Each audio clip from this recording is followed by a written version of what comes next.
Mga kasama, dito na ako sa pagbubuhos ng semento sa bubong ng second floor ng aking bahay. Kailangan na kasing matapos, baka abutin tayo ng ulan. Sayang naman ang gastos. Yun, naakyat na yung pinakamayor, oh. Kasi itaas na. Hinahakot na ang mga graba, buhangin mula sa ibaba, iaakyat na sa itaas para makapagsimula na ng halo ng simento.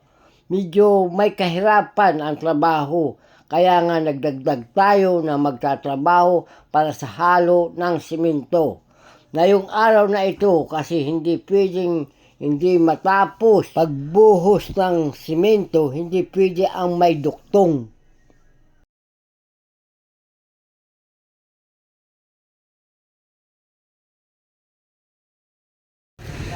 Okay, makan mo iaakyat yan lahat, ang mga grabang yan at buhangin doon sa second floor para makabuhos na.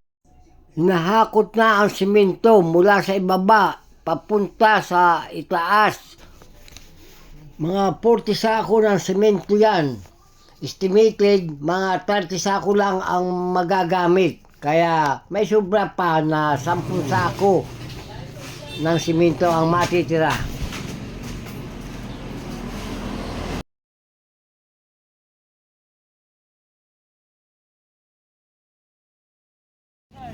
Na hinahalo na mga 10 saminto ito ang hinalong ito ng mga nagtatrabaho. 10 saminto yan ngayon, yung unang halo 10 saminto.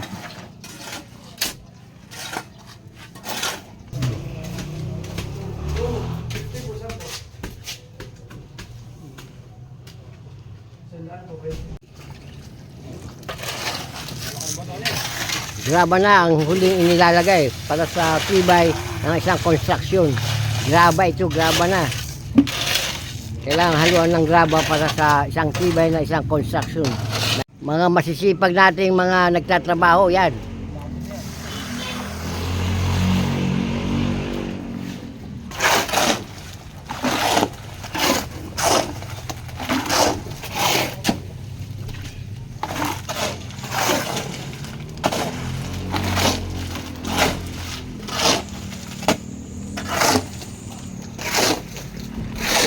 Yan, abot-abot ng timba ng may lamang saminto para makarating sa itaas dahil mataas nga ang tayo kaya medyo may kahirapan ang pagtatrabaho.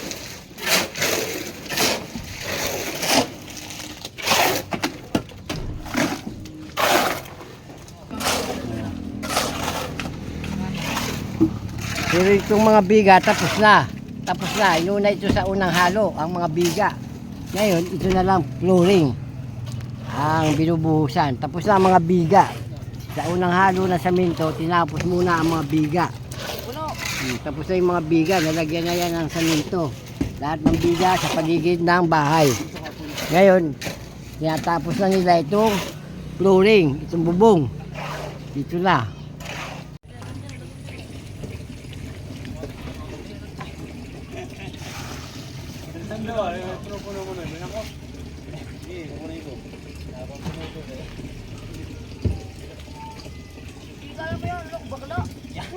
Dito ka, bali tayo. Alam ko yung mga gano'n. Kapin mo dito. Sumo. Kabari. Dito matagang kami dito.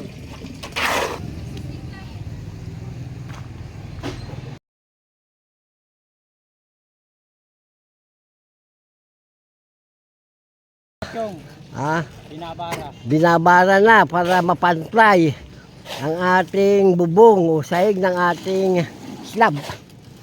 Ayan na, halos patapos na. Kakapiraso na lang, oh.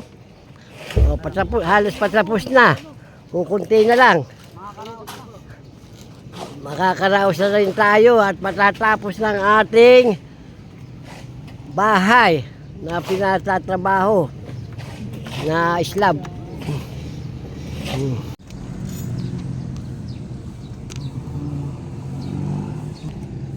Tapos na itong ating ginawang bubong ng second floor. Tapos na. Ayan na. Tapos natin. Waterproofing na lang. Papahira na waterproofing. Pero yung samintong inilagay dito may halo ng Sahara. Naubos nito ay 30 pirasong Sahara. Kaya ang naubos din ay 30 saminto. Yan ang pinakatimpla niyan. Isang saminto, isang Sahara.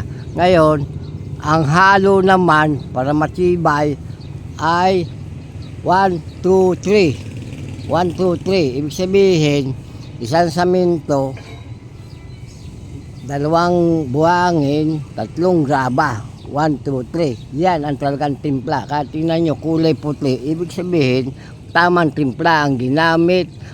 Hindi ampaw, matapang at sigurado. O, tamang timpla.